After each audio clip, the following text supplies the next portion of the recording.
Hi అండి, mango ice cream ఎలా చేసుకోవాలో చూపిస్తాను. ముందుగా 2 కప్పుల పాలు తీసుకొని 1 కప్ అయ్యే వరకు మరిగించుకోవాలి.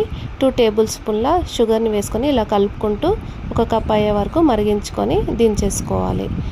ఇలా దించుకున్న తర్వాత ఒక మ్యాంగో తీసుకోవాలి.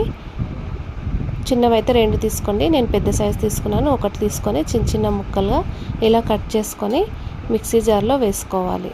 ఇలా వేసుకొని ఇందాక మరిగించుకున్న పాలను కూడా పోసేసుకొని మెత్తగా గ్రైండ్ చేసుకోవాలి. ఇలా గ్రైండ్ చేసుకున్న తర్వాత ఇప్పుడు ఐస్ క్రీమ్ మౌల్డ్లలో వేసేసుకోవాలి. వేసుకొని డీప్ ఫ్రిడ్జ్లో 6 అవర్స్ కానీ 4 అవర్స్ కానీ పెట్టేసుకోండి. ఇలా మూత పెట్టేసుకొని ఇప్పుడు 6 అవర్స్ తర్వాత ఇప్పుడు వాటర్లో 2 సెకండ్లు పెట్టేసుకొని తీసుకుంటే చాలా ఈజీగా మ్యాంగో ఐస్ క్రీమ్లు వచ్చేస్తాయి. ఇంతేనండి, mango ice cream ready. Like చేయండి, షేర్ చేయండి.